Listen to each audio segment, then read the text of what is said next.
언제나 계십니다. 내가 아플 때도 내가 힘들 때도 주님은 언제나 내 곁에 그리고 나와 함께 계십니다. 지금 이 순간에도 주님은 우리와 함께 하십니다. 오늘 우리와 함께 하시는 하나님께서 놀라운 은혜를 우리의 삶과 가정 그리고 이 땅 위에 살아가는 조국 대한민국 위에 베풀어 주시기를 바랍니다. 조울증이 있습니다. 조울증이라는 것은 마음의 약한 병인데 그 감정의 기복이 있게 되어지는 것이지요. 예.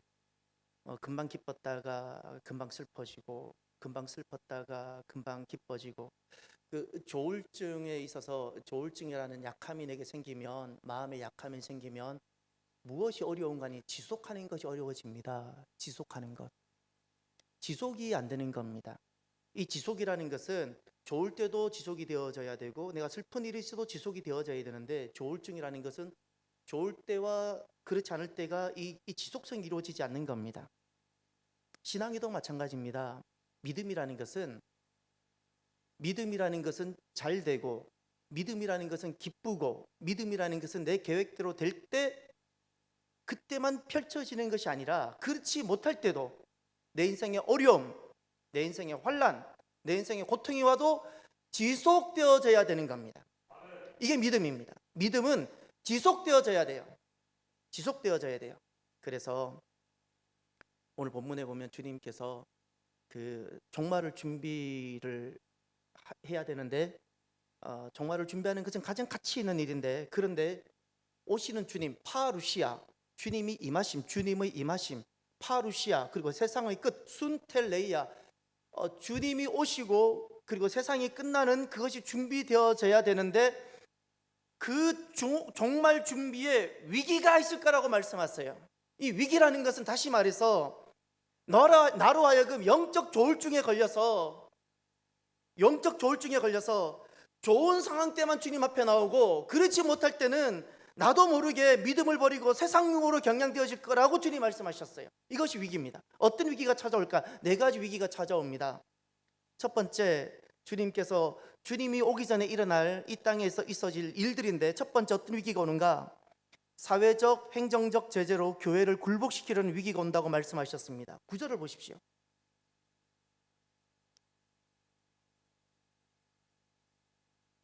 그때에 사람들이 너희를 환난에 넘겨주겠으며 너희를 죽이리니 너희가 내 이름 때문에 모든 민족에게 미움을 받으리라. 아멘. 여기 보면 환난, 그리고 죽음, 그리고 미움, 이런 단어가 등장합니다. 환난에 넘겨주겠다라는 말은 무슨 말인가 하니, 어떤 압력이 있을 것이고, 이 환난이라는 것은 어떤 압력입니다. 그래서 넘겨주겠다는 것은 우리를 굴복시키겠다는 겁니다. 어떤 압력이 오게 되고, 그런데 그것으로 인해서 굴복시키려는 일들이 있을 거라는 겁니다. 그리고 너희를 죽이리니, 이것은 단순히 우리 목을 자른다는 그 개념이 이전에 어떤 더 의미가 있는 거 아니, 사회적인 제재, 사회 시스템적인 제재로 제한하는 일들이 일어날 거라는 겁니다. 사회적인 매장입니다. 이런 일들이 일어날 것이고, 세 번째, 미움이라고 말했습니다. 모든 민족이라 그러는데, 성경에 모든 민족이라 그랬을 때 이 원래의 의미는 무엇인가 하니, 유대인을 제외한 모든 이방인을 말하는 겁니다. 그러니 다시 말해서 내 이름 때문에, 예수 이름 때문에 예수님을 알지 못하는 사람들에게 미움, 이 미움이란 단어는 혐오란 뜻입니다. 혐오를 받을 거라는 겁니다. 요즘 우리에게 그대로 적용하면 교회를 출석하면 교회를 다니지 않는 사람들로부터 혐오를 받을 거라는 겁니다. 예수님 믿는다는 것 이유 때문에. 이런 일들이 이제 일어날 거라고 주님께서 말씀하셨습니다. 이것이 파루시아, 주님이 오시기 전에 일어날 일들을 말씀합니다. 말씀을 가만히 들어보면 우리에게 딜레마가 생깁니다. 어떤 딜레마가 생기는가? 먼저 이 딜레마가 생기려면 내게 믿음을 지키려는 의지와 내게 믿음을 고수하려는 것이 있을 때 생기는 딜레마입니다. 내가 믿음을 지키려는 것이 있지 아니하면 절대 이 딜레마는 경험하지 못합니다. 우리에게 생겨나는 딜레마가 무엇입니까? 그것은 우리에게 오는 이 어떤 압력이 너무나도 합리적이라는 거예요. 교회를 제한한다든지 이런 어떤 일들이 너무나도 합리적이기 때문에 이것이 불응하는 것은 너무나도 비도덕적이고 비사회적인 일이 될 거라는 겁니다. 예. 우리를 굴복시키려는 시도가 그렇다는 겁니다. 그래서 매우 매우 이것이 합리적으로 다가오고 행정적으로 다가올 것이기 때문에 이것이 우리에게는 그런 부분이 고민이 되고, 그러나 반대로 신앙적으로 딱 생각하면 이것은 동의할 수 없는 일들이 된다는 겁니다. 요겁니다. 너무너무 합리적인데 마땅히 따라야지 될 텐데, 그러나 신앙의 관점과 하나님의 관점에서 이 일을 딱 다루어 보면, 구원의 관점에서 딱 다루면 아닌 거라는 겁니다. 아닌 거라는 거예요. 이런 일들이 우리에게 다가오고 믿음을 지키려고 하면 이런 딜레마가 일어나는 겁니다. 이런 딜레마가 우리가 겪게 되어지는 이 신앙적 고민은 사회에서는 도무지 이해하지 못합니다. 도무지 이해하지 못합니다. 예를 들이는 겁니다. 코로나인데 왜 교회 가서 예배를 드려? 예수님을 알지 못하는 사람은 도무지 이해를 못합니다. 도무지 이해를 못합니다. 사랑하는 성도 여러분, 오늘 잘 나오셨습니다. 예, 잘 나오셨습니다. 주님이 계시잖아요. 세상이 우리에게 돌을 던질 겁니다. 그런데 정죄하지 마십시오. 몰라서 그런 겁니다. 그렇지 않나요? 정말 주님을 알면 안 그렇게 됩니다. 언젠가 우리도 주님을 몰랐을 때 우리도 그렇지 않았겠습니까? 그래서 돌을 던지면 맞고, 대신 우리가 주님께 거듭난 자로서 마땅히 해야 되는 믿음들이 있습니다. 그 믿음을 우리가 지켜가는 저와 여러분이 되기를 바랍니다. 언젠가 제가 그런 말씀을 드렸죠. 내 마음을 지켜서 다른 것에 내 마음이 점령되지 않도록, 그리고 내 무릎을 지켜서 예수님께만 무릎을 꿇었으면 좋겠다고. 주님께서 분명히 다가오는 위기가 있는데 우리의 무릎을 다른 데 꿇게 만드는 합리적인 일들이 일어날 거라고 말씀하셨습니다. 저와 여러분들이 우리의 믿음을 굴복으로부터 지켜나가기를 바랍니다. 돌아보면 믿음은 굉장히 담대하지만 믿음은 고독합니다. 그래서 주님은 사랑하는 제자들에게 산으로 불러서 집회를 하시면서 주님께서 제자들을 부르신 그 길이, 교회의 길이 좁은 길이라고 말씀하셨습니다. 찾는 이가 적다고, 협착하다고. 그러니 우리가 다른 사람들 보면 이 길 못 가는 겁니다. 왜냐하면 세상에 많은 참 지식 있고 나름 성공한 많은 사람들은 이 길을 걸어가지 않을 거라는 사실입니다. 사람들을 보고 내가 나를 맞추기 시작하면 절대 이 구원의 길은 우린 걸어내질 못하고 오시는 주님을 준비하지 못하게 됩니다. 그러니 사람들이 어떻게 살고 어떻게 행하는가가 아니라 주님께서 무엇을 말씀하셨는가가 우리에게 결론이 되기를 바랍니다.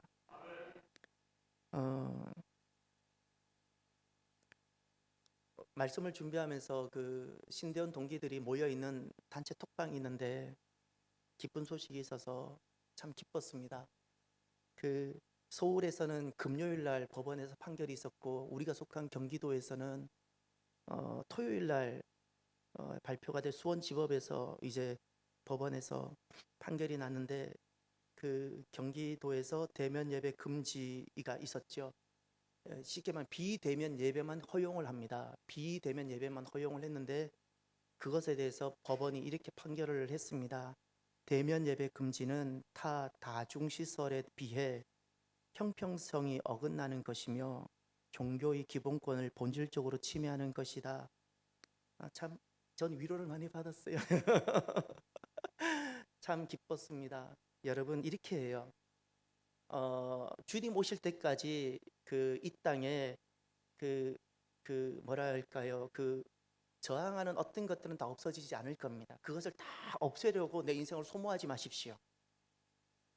그 가운데 내 믿음을 지키기 위해서 땀을 흘리시길 바랍니다. 항상 있어요. 왜 이러냐고 말하지 말고요. 이럴 수도 있고 저럴 수도 있지만 그 가운데 하나님이 보셨을 때 나는 믿음이었으면 좋겠습니다. 어려움이 올 때 우리가 걸어가는 길이 좁은 길이라고, 찾는 이가 많이 없다고, 그 고독할 때 기도로 그 고독을 이겨내시기를 바랍니다. 주님을 딱 붙잡는 겁니다. 고독이라는 것은 아무도 없다는 뜻이잖아요. 근데 주님 한 분 계시면 되잖아요. 고독할 때 언제 실패하는가? 사람도 없는데 주님도 안 찾아요. 그러면 실패하는 거예요. 우리 주님 한 분만 되면 되잖아요. 그래서 기도하면 하나님이 일을 하십니다. 이렇게 우리의 믿음 다른데 꿇지 않고 기도로 버티면 하나님께서 버틸 수 있는, 무릎을 지킬 수 있는 힘도 주시고 길을 내십니다. 꼭 저와 여러분이 하나 이런 일들을 통해서, 오늘 말씀을 통해서 우리에게 하나 꼭 적용하며 넘어가고 싶은 것이 하나 있는데, 우리는 앞으로도 계속해서 우리의 믿음을 굴복시키는 어떤 여러 가지 합리적이고 행정적이고 사회적인 어떤 요구들이 올 수 있을 겁니다. 그때 이 일이 얼마나 사회적이고 이 일이 얼마나 합리적인가가 기준이 되지 말고 먼저 생각하셔야 될 기준이 하나 있습니다. 그것이 오늘 저와 여러분들이 적용이 되길 바라는데, 그것은 얼마나 신앙적이냐라는 거, 요거예요. 꼭 여러분 기억해 주십시오. 얼마나 이것이 성경적이냐라는 거예요. 먼저 성경적이고 신앙적인가가 먼저 되고, 그리고 사회적인 합리적인 것을 따라가는 저와 여러분이 되기를 바랍니다. 그리고 두 번째, 주님께서 오시는 주님을 준비하는 데 있어서 우리의 지속성의 문제를 일으키는 위기가 있게 될 텐데, 그 두 번째 위기는 뜻밖의 위기입니다. 주님이 오시기 전에 세상에 막 엄청난 전쟁이 나고 천재지변이 일어날 걸로만 생각하는데, 두 번째 위기는 깜짝 놀랄 위기입니다. 그것은 성도 간에 서로 미워하게 하는 교회 내 위기입니다. 성도 간에 서로 미워하게 하는 교회 안의 위기입니다. 교회 안의 천재지변이 아니고요. 주님이 오시기 전에 교회 안에 어떤 일이 일어나는 거 아니? 교회 내에 미움이 가득한 겁니다. 10절을 보십시오. 그때에 많은 사람이 실족하게 되어 서로 잡아주고 서로 미워하게 했으며, 아멘. 그때에 많은 사람이 실족한다 그랬습니다. 이 실족이라는 단어는 단순히 넘어진다는 뜻이 아닙니다. 주님이 보셨을 때 무엇이 실족인가? 분내고, 주님이 보셨을 때 무엇이 넘어짐인가? 화내고 분노할 때, 이것이 실족입니다. 이것이 실족입니다. 또 서로 잡아주고 서로 미워하겠으면 누가? 지금 이것이 세상 밖 이야기가 아닙니다. 이 마태복음 24장은 제자들에게 주셨으며 감람산에서 제자들에게 주신 말씀인데, 왜 이런 위기가 닥쳤는가? 교회에 닥친 위기를, 교회를 합리적이고 행정적으로 굴복시키는 이 위기를 교회가 극복하려다가 서로 대립하는 거예요. 이 문제를 극복하려다가 서로 미워하는 거예요. 미워하는 게, 서로 잡아주고 서로 미워하고. 그러니 이 말씀을 보면서 너무 마음이 아팠던 것은, 저는 돌아보니 그런 것 같아요.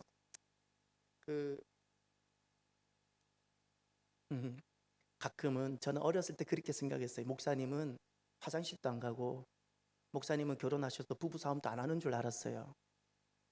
저보고 부부싸움 안 하셨죠라고 묻지 마세요. 살아보니까 저의 약함 때문에, 우리가 반드시 인간의 약함 때문에 견디고 안고 가야 되는 것이 있습니다. 우리가 교회라는 것이 함께 가까이 모이다 보면 어떤 일이 생기는 거 아니? 왜 서로 마음 상하는 일이 없겠습니까? 그렇지 않습니까? 여러분, 교회 와서 마음 상하는 일이 없을 거라고 여기지 마십시오.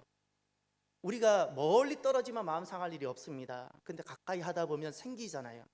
우리가 남의 사람하고 마음 상하는 일이 없지만 가까이 있는 아내나 남편하고는 마음 상하는 일이 생기잖아요.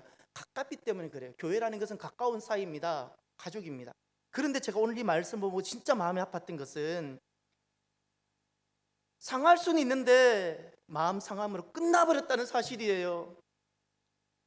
상한 이 문제를 다루는 곳이 없는 거예요.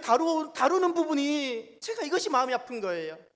부부가 살면서 다툴 수 있는데 다툼으로 끝나는 것이 아니라 회복이 또 있잖아요. 그러면서 가정이 이끌어서 가는 건데, 교회라는 곳에서 상함으로만 끝나버렸다는 거. 정말 마음이 아픈, 저를 아프게 했던 영상을, 한 1시간 정도 되는 영상을 제가 보면서 너무너무 마음이 아팠습니다. 마음을 얼마나 울었는지 모릅니다. CGN에서 하나님 안녕히 계세요라는 제목으로 무엇을 특별히 그 편집하고 특별히 만들었는가 하니 교회를 다니다가 떠났던 사람들, 그리고 지금 떠나려고 하는 사람들, 주로 청소년과 청년들 대상으로. 그러니까 떠났던 시절이 주로 청소년 시절이거나 청년 시절인 겁니다. 인터뷰에 참여했던 사람들이, 그 많은 사람들이 대부분 지금 20대 30대 사람들입니다. 그 인형을 탈을 다 씌웠습니다. 왜냐하면 속에 있는 것을 그대로 다 말하게 하기 위해서, 얼굴을 가면 처리하기 위해서 인형, 이만한 인형들을, 토끼 인형, 호랑이 인형 다 씌웠습니다. 그리고 이제 인터뷰를 하는 겁니다. 마음이 너무너무 아프고 눈물이 얼마나 났는지 모릅니다.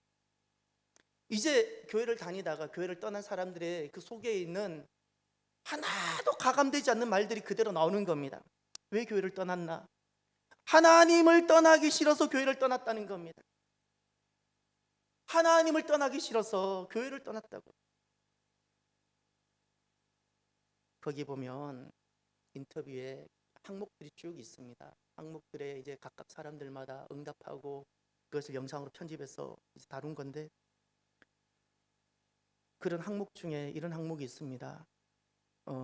교회가 나를 떠나도록 한 그 결정적인, 내 마음 안에 담이 쌓여지게 한 결정적인 것이 무엇이냐고 물어봤어요.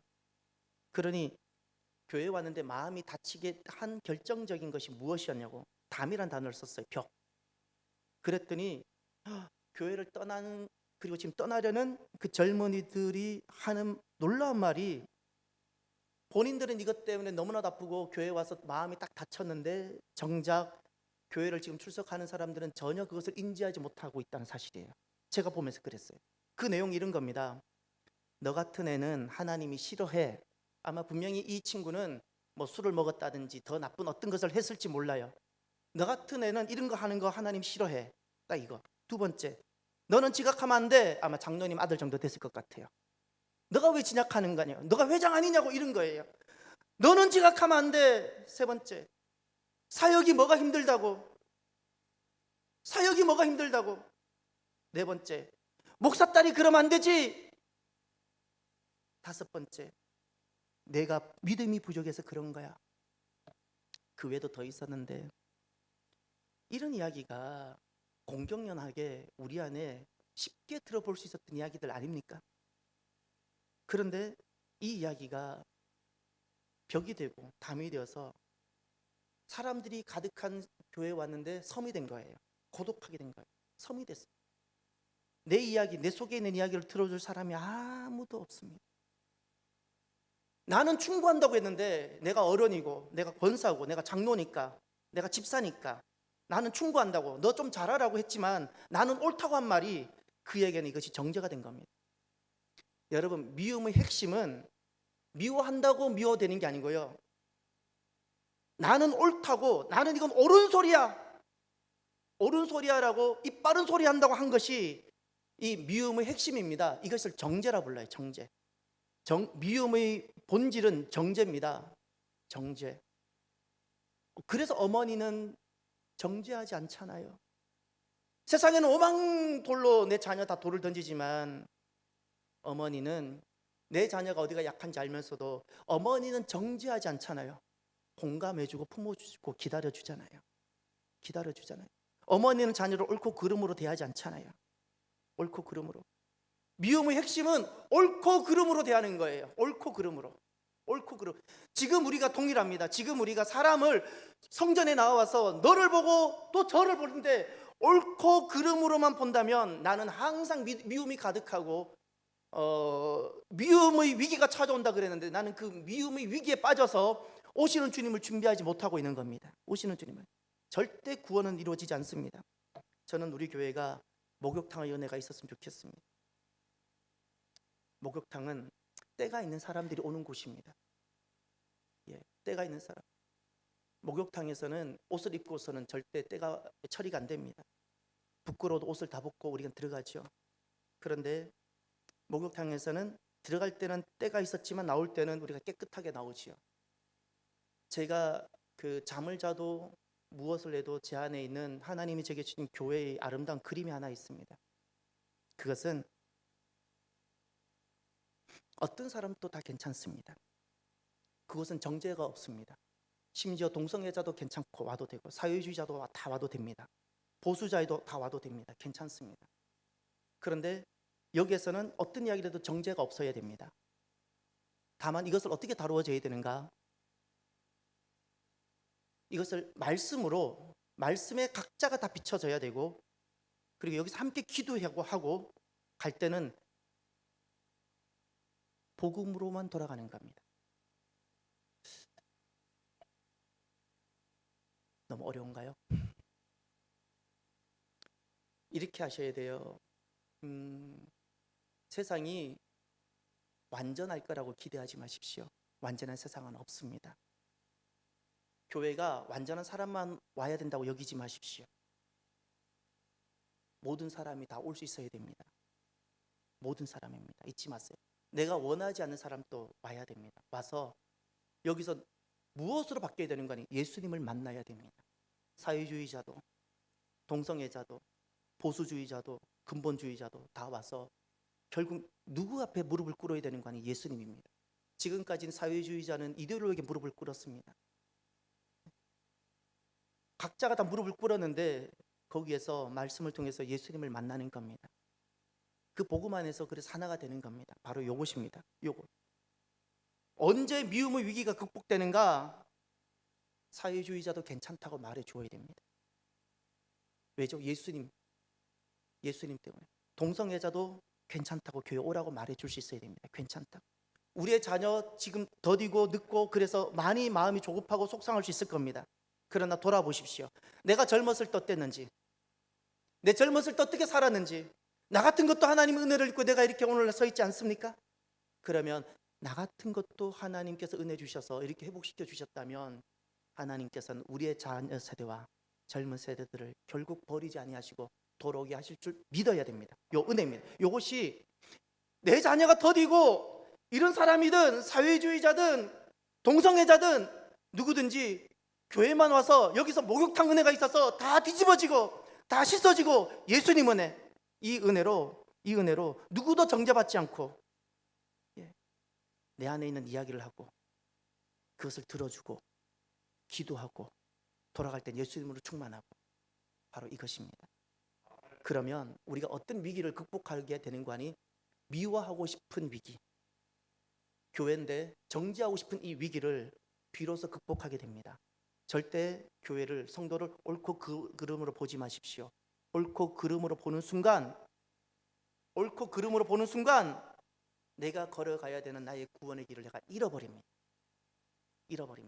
어머니 심정을 기억해 주십시오. 어머니는 10자녀가 있어도 10자녀가 다 다르지만 자녀들을 항상 옳고 그름으로만 보지 않습니다. 이 아이는 이 아이대로 품어주고 저 아이는 저 아이대로 품어주면서 결국 기다려주고 안아주고 치료하고 그러면서 결국 세워주지 않습니까? 이런 어머니가 결국 사람을 세웁니다. 이렇게 우리 교회가 되어지기를 바랍니다. 세 번째, 이 지속성을 잃어버리게 만드는 위기가 온다고 주님 말씀하셨습니다. 영적 조울증 환자처럼 어떤 위기가 오는가? 믿음을 타협하게 하는 말씀의 위기입니다. 타협입니다. 믿음을 타협하게 하는데 무엇으로 오는가? 말씀입니다. 믿음을 타협하게 하는 말씀의 위기가 온다고 주님 말씀하셨습니다. 이제 어디를 보시냐면 12절을 보십시오. 불법이 성함으로 많은 사람의 사랑이 식어지리라. 아멘. 죄송합니다. 11절을 보십시오. 11절. 거짓 선지자가 많이 일어나 많은 사람을 미혹하겠으며, 거짓 선지자 말씀하셨습니다. 이 거짓 선지자가 이단일 거라고 생각하지 마십시오. 이단은 사람들이 가라 그래도 가지 않습니다. 거짓 선지자가 교회 밖에 있을 거라 여기지 마십시오. 그러면 거짓 선지자도 아닙니다. 이 거짓 선지자라는 것은 너무나도 자연스럽고 명확하게 하나님 이름을 이야기합니다. 예수님을 이야기합니다. 하나님 이름으로. 그런데 그릇되게 가르칩니다. 말씀을 들었는데 믿음이 되지 못하게 하고 오시는 주님을 준비하지 못하게 하고 말씀을 들었는데 도리어 타협하게 하고 세상 속에 적절하게 세상과 타협하게 만들어 간다는 겁니다. 이것이 분명히 그 사람은 합리적이고 정규적인 신학교를 나왔을 것이고 너무나도 나이스하고 멋있고 어쩌면 많은 사람들이 지지를 받고 있는 사람일 수도 있고 이것은 분명히 목회자인데, 그런데 하나님 보셨을 땐 거짓이란 거예요. 거짓. 이것이 너무나도 두렵습니다. 그런데 더 놀라운 사실은 거짓 선지자가 많이 일어나 그랬습니다. 주님이 오시기 전에 말씀을 맡은 사람들이 너무나도 믿음을 타협하게 하는 말씀을 많이 전할 거라는 사실이에요. 기억하십시오. 예수님의 말씀입니다. 예수님의 말씀입니다. 말씀을 맡은 사람들이 너무나도 세상과 타협하는, 좁은 길이 힘드니까, 이러다가는 교회를 문을 닫게 생겼으니까 적절하게 타협하는 일들이 일어날 거라고 주님이 말씀하셨어요. 더구나 11절 하반절에 보면 많은 사람을 미혹하겠으며 그랬어요. 너무나 많은 사람들이 여기에 미혹에 끌려갈 거라고 주님 말씀하셨습니다. 사랑하는 성도 여러분, 여러분은 말씀을 어떻게 대하고 계십니까? 저는 여러분에게 오늘 이 시간 단호하게 물어봅니다. 한 주 동안 나 스스로 집에서 말씀을 펼치셨습니까? 여러분은 믿음을 타협하게 하는 말씀의 위기가 분명히 온다고 그랬는데, 거짓 선지자는 거짓 선지자대로 나중에 하나님께서 따로 심판하고 판단하시겠지만 내 믿음을 내가 지켜야 되는데, 여러분은 내 믿음을 지킬 수 있도록 준비가 되어져 있냐라는 겁니다. 믿음을 타협하게 하는 말씀의 위기가 내게 찾아온다고 그랬는데 그것을 지킬 수 있도록 준비되고 있나요? 어떻게 믿음을 타협하게 하는 말씀의 위기를 내가 어떻게 극복하고 이길 수 있을까요? 저는 또 여러분에게 물어봅니다. 여러분은 얼마나 말씀을 펼치셨습니까? 여러분은 얼마나 개인적으로 말씀을 가까이 하셨습니까? 여러분은 얼마나 하나님 앞에, 말씀 앞에 나를 세우셨습니까? 예수님께서 부활하신 다음에 승천하기 전에 제자들에게 마지막 하신 말씀이 하나 있습니다. 마태복음 28장을 가보십시오.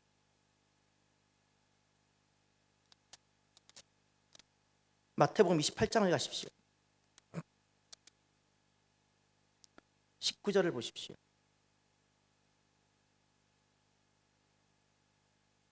그러므로 너희는 가서 모든 민족을 제자로 삼아 아버지와 아들과 성령의 이름으로 세례를 베풀고 내가 너희에게 분부한 모든 것을 가르쳐 지키게 하라. 아멘. 여기 여러분 볼펜을 들고 동사에다가 밑줄 치십시오. 제가 지금 하는 모든 동사에 밑줄 치세요. 가다. 그리고 두 번째 19절 하반절에 세례를 베풀다. 그리고 20절에 가르쳐 지키게 하다. 세 동사를 밑줄 쳐놓고 이 동사가 19절에 중반절에 나오는 제자로 삼아 다릅니다. 본동사가 하나 있고 나머지는 분사입니다. 다 본동사를 수식하는 겁니다. 무엇이 본동사겠습니까? 제자 삼다가 본동사입니다. 가다, 세례 베풀다, 가르쳐 지키게 하다가 다 본동사를 수식하고 본동사에 연결되어 있는 동사들입니다. 주님은 딱 한 가지를 말씀하셨습니다. 제자들에게 가서 제자 삼아라. 제자 삼아라 말씀하셨어요. 이 제자 삼기가 교회입니다. 교회. 제자 삼는다라는 것은 집사가 되고 권사가 되는 것이 아닙니다. 나 스스로 말씀을 읽고 나 스스로 말씀을 듣고 나 스스로 말씀을 먹는 것이며 내가 말씀을 갈망하며 내가 말씀 앞에 나를 세우는 것이에요. 이런 사람이 되라는 거예요. 이런 사람이. 그래야 믿음을 타협하게 하는 말씀의 위기를 극복합니다. 저는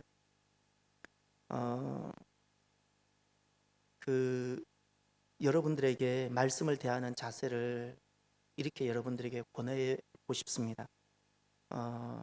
제 안에 있는 것이기에 여러분들에게 전하는 것인데, 첫 번째, 말씀을 그대로 받으십시오. 사람이 죄가 많고 사람이 영적 쓰레기가 많을수록 말씀을 그대로 받지 못하고 말씀이 자꾸 왜곡되거나 말씀을 이렇게 가위로 자르는 일들이 많이 생깁니다. 그것은 나 자신에게 이렇게 생각하면 됩니다. 내가 아직 죄가 많았어. 예. 성경에 왜 하나님께서는 가나안 그 7족속 진멸하라고 어린아이까지 왜 죽이셔야 되냐고 우린 이런 이야기를 많이 해봅니다. 자기 자신에게 이런 일이 일어났을 때는 다 공감하면서 성경에서는 이런 이야기를 끊임없이 질문을 합니다. 나 자신에게 암이 생기고 나 자신에게 문제가 생겼을 때는 위 하나 다 드러내고 다른 장기 하나 다 드러내도 그건 당연하다 생각하면서 하나님께서 나 살리려고 그렇게 그 부분을 다 드러내시는데 그것은 공감하지 못하고 인정하지 않습니다. 왜 그럴까요? 내가 죄가 많았어.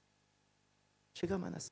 그래서 그렇게 대하기 때문에 항상 믿음이 타협되어지고 말씀의 위기에 빠지게 되는 겁니다. 그렇게 말씀을 제하는데, 그래서 어떻게 하셔야 되는 거니?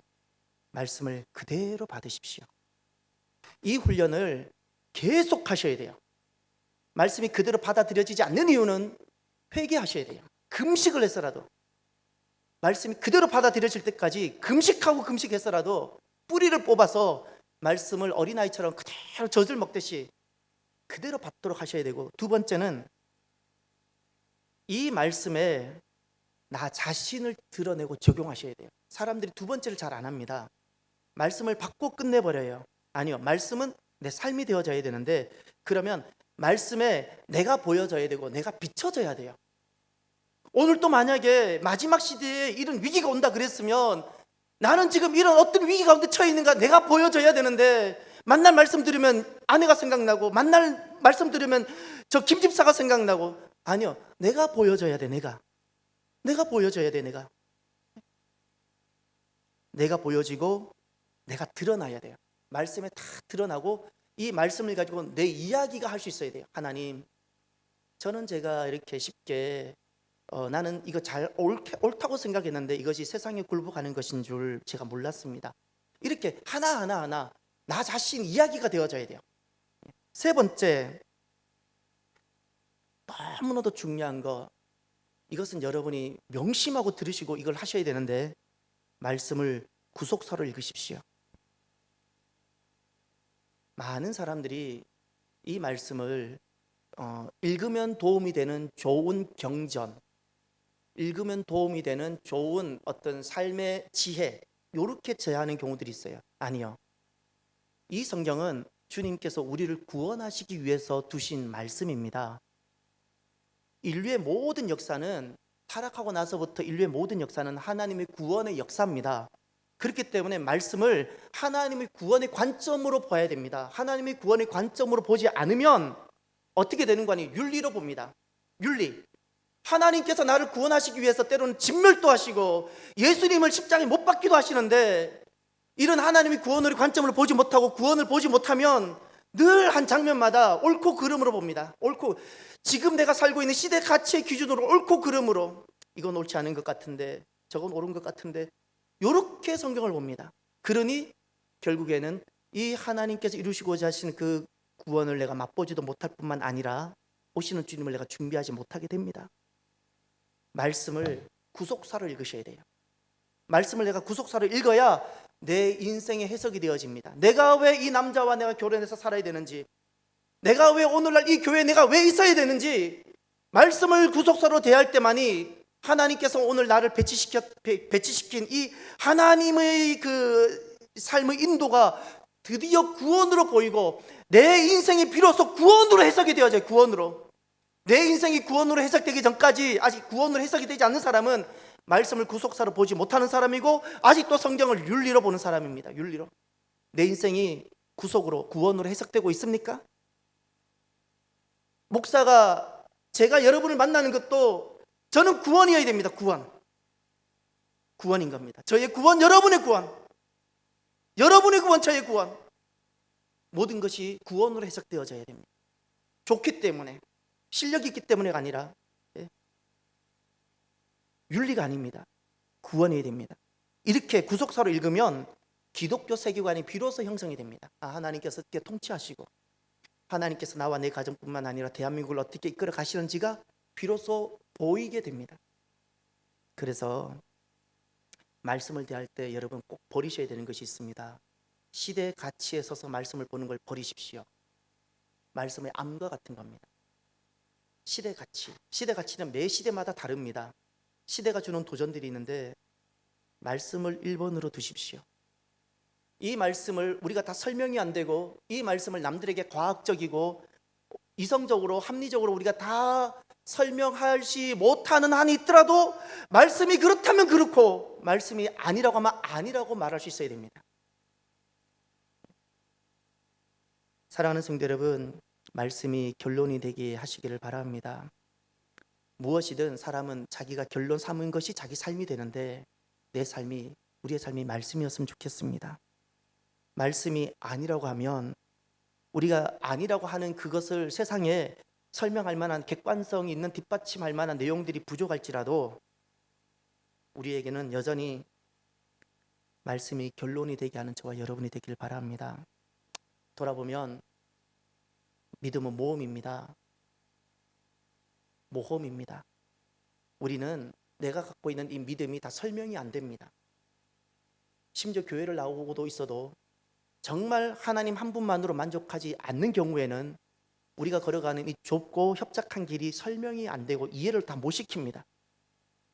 이 좁고 협착한 길을 걸어가는데 하나님 한 분만, 이 고독한 길인데 사람도 없는데,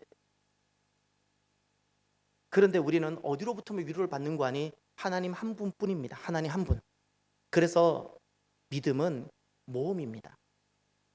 믿음은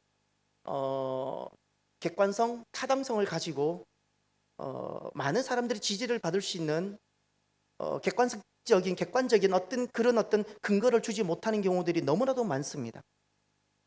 저는 살아가면서 제가 인생이 언젠가 서서히 마무리가 될 때 저는 두 가지, 제가 걸어오는 이 모험의 여정을 통해서 두 가지를 반드시 입증해 보고 싶습니다.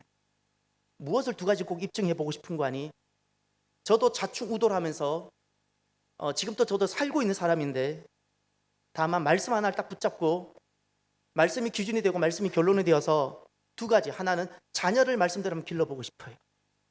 세상의 가치와 세상에서 성공하는 사람이 아니라, 세상에서 취직 잘하고 세상에서 돈 잘 벌고 살아가는 사람이 아니라, 세상에서 하나님을 경외하고 하나님 백성으로 다른 데 무릎을 꿇지 않고, 그러면서 하나님께서 어떻게 그들을 인도해 가시는지, 하나님께서 그들을 어떻게 먹이시고 하나님께서 그들을 어떻게 살게 하시는지를 두렵고 떨림으로, 저도 안 가본 이 길이에요. 저도 처음 해보는 이 길인데 저도 잘 모르니까 좌충우돌하면서 그때마다 말씀으로 돌아와서 고민하고 아파하면서 제가 이 길을 저는 가서 실수가 있든 어쨌든 마지막에 믿음으로 자녀 양육하는 것은 이것입니다라고 하나 답을 갖고 싶어요. 답을 갖고 싶어요. 또 하나 목회입니다. 목회가 얼마든지 세상에 있는 합리적인 경영 방법과 마케팅 방법을 얼마든지 동원할 수 있지만 그것을 다 내려놓고, 제가 단 한 번도 그걸 한 것을 보지 못하셨을 거예요. 하나님이 왕이 되시고 주가 되셔서 제가 더디고 부족하지만 좌충우돌하지만 또다시 순복해서 결국에는 하나님께서 만들어 가시는 그 교회 마지막 목회를 은퇴하고 제가 이 땅을 떠나기 전에 남아있는 후배 목사들에게 목회는 이것이라는 답을 하나 갖고 싶어요. 믿음은 모험입니다, 여러분. 모험을 하고 있다면 내가 불안한 것 같고 서툰 것 같지만 나는 오시는 주님을 잘 준비하고 말씀 위기로부터 나는 극복해 가는 사람입니다. 모험이 있기를 바랍니다. 끝으로 그 어떤 위기가 찾아오고 우리의 지속성에 어떤 도전이 오게 되는가, 무엇이 우리 지속성을 도전하는가, 뜨거운 사랑의 사명, 영혼 구원에 대한 사명을 버리고 율법주의로 돌아가게 하는 위기입니다. 12절을 보십시오. 불법이 성함으로 많은 사람의 사랑이 식어지리라. 여기 불법이라는 단어가 있는데, 이 불법이라는 것은 그 법을 어겼다는 뜻이 아닙니다. 불순종을 말합니다. 거역을 말합니다. 무엇을 거역한다는 것일까요? 말씀입니다. 말씀을 거역하고 말씀을 따르지 않는 것입니다. 그리고 놀라운 사실은 불법이 성하다 그랬습니다. 이게 교회 안의 이야기입니다. 교회 안에 주님이 오시기 전이 되면 마지막 징조 중에 하나가 교회 안에 있는 사람들이 하나님 말씀을 따르지 않고 열심히 말씀을 듣는 것 같지만 삶은 시대 가치와 세상에서 성공할 수 있는 길을 따를 거라는 겁니다. 이런 일이 있고, 그 다음 많은 사람의 사랑이 식어지리라. 이 사랑이라는 것이 아가페입니다. 부부가의 사이의 문제가 아닙니다. 사랑이 식어진다니까 사람들은 그렇게 말합니다. 부부 사이에 좀 이렇게 사랑이 떨어지나 보다. 부모가 자녀를 사랑하는 것이 문제가 생기나 보다. 아니요. 여기서 말하는 사랑이란 부부 사이 사랑을 말씀하는 것이 아닙니다. 부모와 자녀 사이의 사랑을 말하는 것이 아닙니다. 아가페입니다. 언제 아가페가 적용이 될까요? 구원입니다. 구원. 사람이 사는데 집사와 장로와 권사들이 교회에 왔는데 그렇게 교회에 와는 많은 일을 하는데 구원과는 아무런 관계없이 살아가는 거예요. 단 한 번도 그의 영혼 구원을 위해서는 내가 마음에 거룩한 부담을 가져보지 않는 거예요. 교회 와서 내가 해야 될 일들만 하고 단 한 번도 내가 구원에 대한 거룩한 부담감을 갖지 않고 그렇게 살아가는 일이 생긴다는 거예요. 살아가는 이것이 사랑이 식어진다는 뜻입니다. 그것도 많은 사람이 교회를 출석하는데 너무나도 많은 사람이 영혼 구원에 대한 그 뜨거움을 다 잃어버리고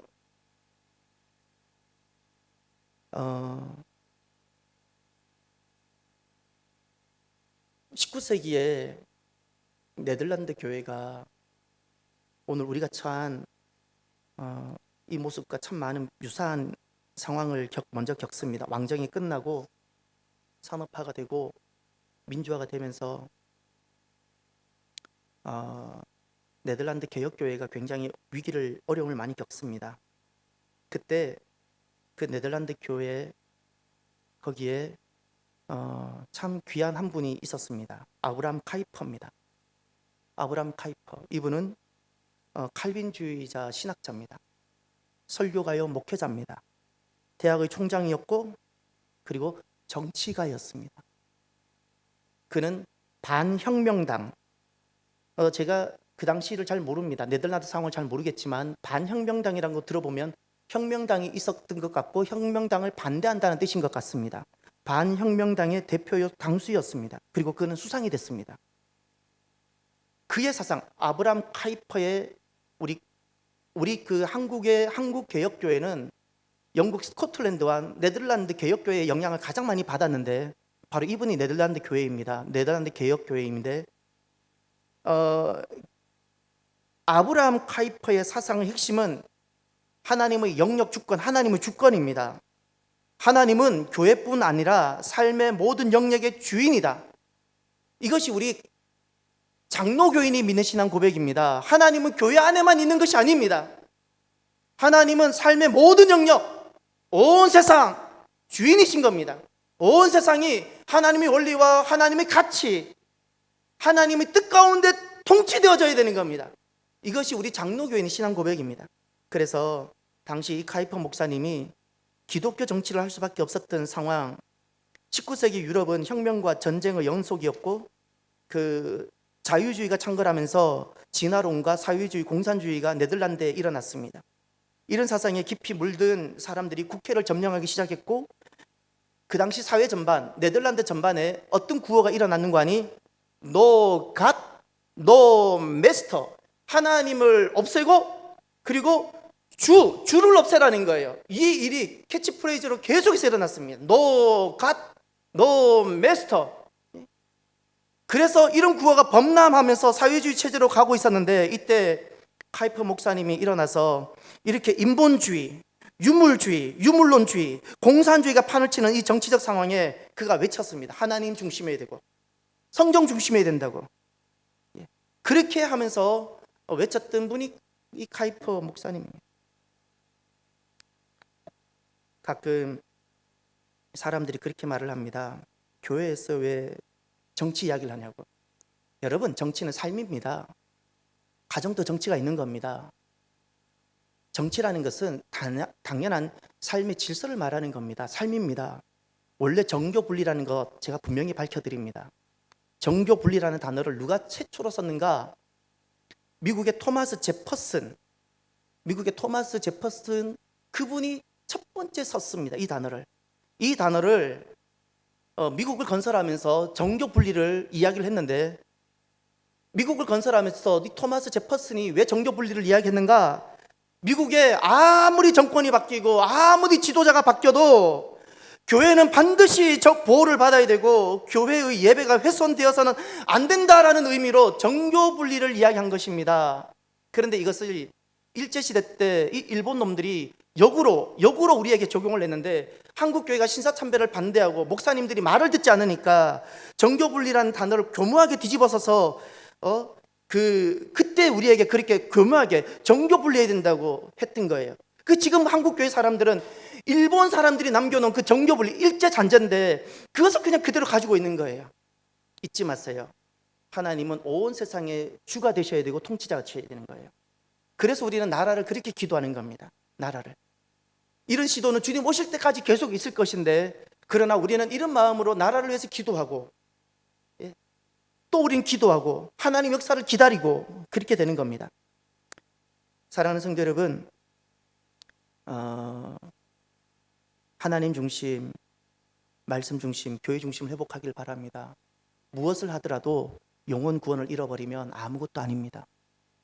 아무것도 아닙니다. 교회를 나누는 것보다 더 본질적인 것이 있어요.